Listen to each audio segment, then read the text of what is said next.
السلام علیکم ورحمۃ اللہ وبرکاتہ۔ جی ناظرین، میں ہوں محمد ارمان اور ہمارے ساتھ موجود ہیں شیخ عمر عباس شاکر صاحب۔ جیسا کہ میں نے پچھلی ویڈیو میں ان کا تعارف کروایا تھا اور ہم نے کچھ گفتگو بھی کی تھی، آج میں کچھ سوال ان سے کروں گا اور امید ہوگی کہ ہمیں یہ جواب دیں گے۔ آئیے ملتے ہیں۔ السلام علیکم شیخ عمر عباس شاکر صاحب۔ وعلیکم السلام۔ شاکر صاحب، ہم آپ سے کچھ سوال کرنا چاہتے ہیں۔ جی کیجیے، ضرور کیجیے۔ جی، میرا آپ سے پہلا سوال یہ ہے کہ وہ قرآن کی کون سی صورت ہے جس کی ہر آیت میں لفظ اللہ آتا ہے؟ قرآن مجید کی 114 صورتیں ہیں، تو قرآن مجید کی وہ صورت جس کی ہر آیت میں لفظ اللہ آیا ہے وہ سورۃ المجادلہ ہے۔ سورۃ المجادلہ قرآن مجید کی وہ صورت ہے کہ جس کی ہر آیت کے اندر لفظ اللہ کا ذکر موجود ہے۔ ماشاءاللہ سے یہ جواب آپ کا ٹھیک ہے۔ اب آپ سے میرا دوسرا سوال یہ ہے، قرآن مجید کی کس آیت میں سب سے زیادہ اسماء حسنی آئے ہیں؟ اسماء الحسنی یعنی اللہ تعالیٰ کے صفاتی نام، تو حدیث کے اندر بھی اللہ کے صفاتی نام کا ذکر ہے، اور قرآن مجید کی متعدد سور کے اندر اسماء الحسنی کا استعمال ہوا ہے۔ تو قرآن مجید کی سورۃ الحشر کی آیت نمبر 23 جو ہے اس کے اندر سب سے زیادہ اسماء الحسنی کا استعمال اللہ رب العالمین نے کیا ہے۔ ماشاءاللہ سے یہ جواب بھی آپ کا ٹھیک ہے۔ یہ اب آپ سے میرا تیسرا سوال یہ ہے کہ قرآن کی آخری وحی کے کاتب کون تھے؟ آپ نے سوال کیا ہے کہ قرآن کی آخری وحی کے کاتب کون تھے۔ ویسے تو کاتبین قرآن جو ہیں وہ بہت سارے صاحب ہیں، یعنی قرآن مجید کو لکھنے والے وہ کثیر تعداد کے اندر صحابہ اکرام موجود ہیں، جن کے اندر حضرت معاویہ ابن ابی سفیان بھی موجود ہے۔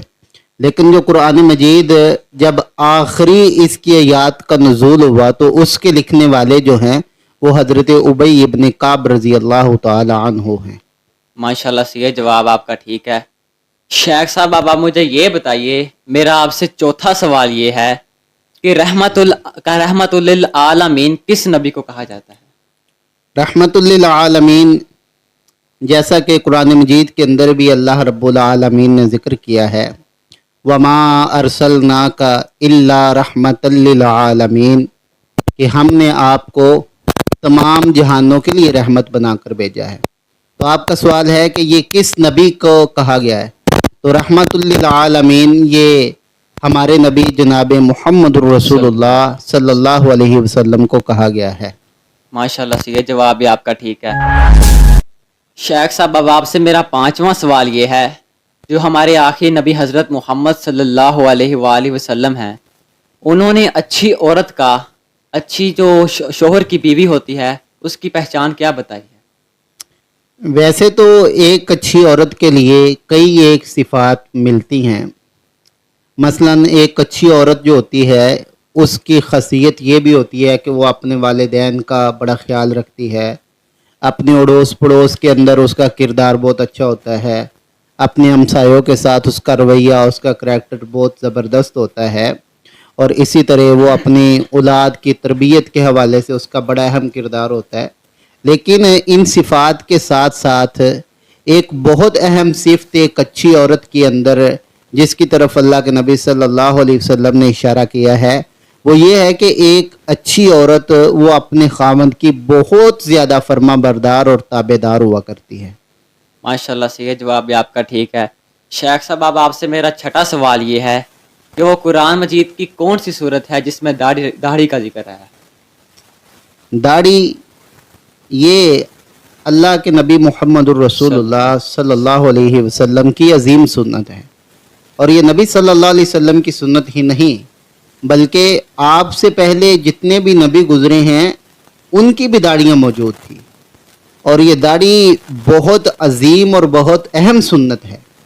اور اگر ہم یہ سمجھے کہ داڑھی کے بغیر ہماری خوبصورتی اور ہمارا جو بناؤ سنگار ہے وہ زیادہ ہوتا ہے تو یہ ہماری غلط فہمی ہے، بلکہ انسان کا حسن جو ہے وہ داڑھی کے اندر موجود ہے۔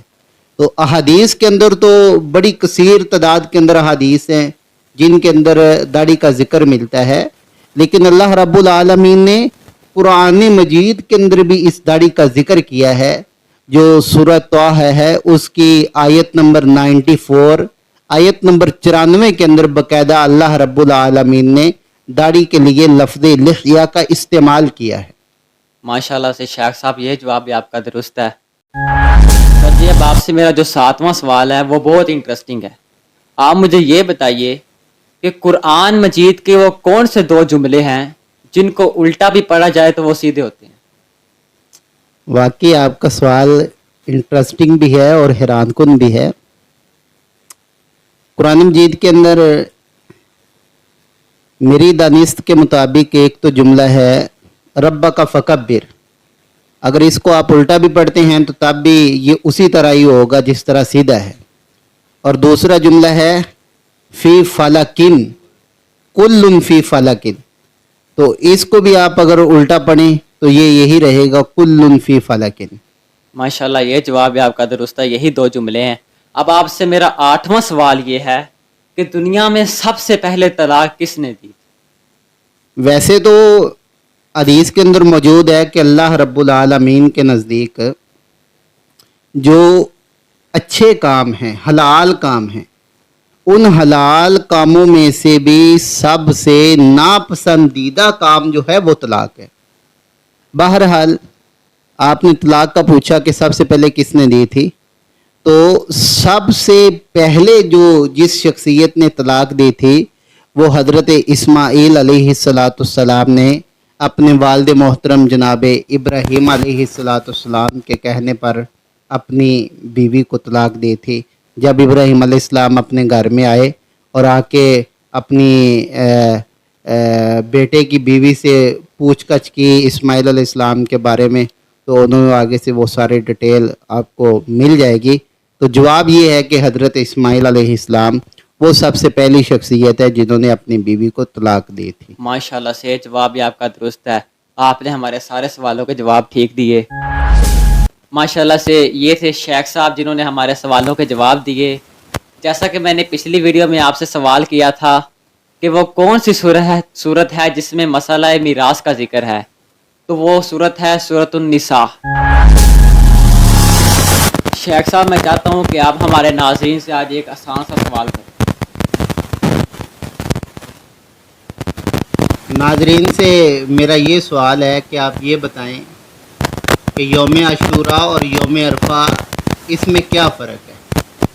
جی ناظرین، ہمارے شیخ صاحب نے آپ سے سوال کیا، اگر آپ کو اس کا جواب آتا ہے تو ہمیں کمنٹ میں بتائیے، اور اگر آپ کو ہماری ویڈیو اچھی لگی تو سبسکرائب کریں اور اسے آگے شیئر کریں۔ تب تک کے لیے شکریہ، خدا حافظ۔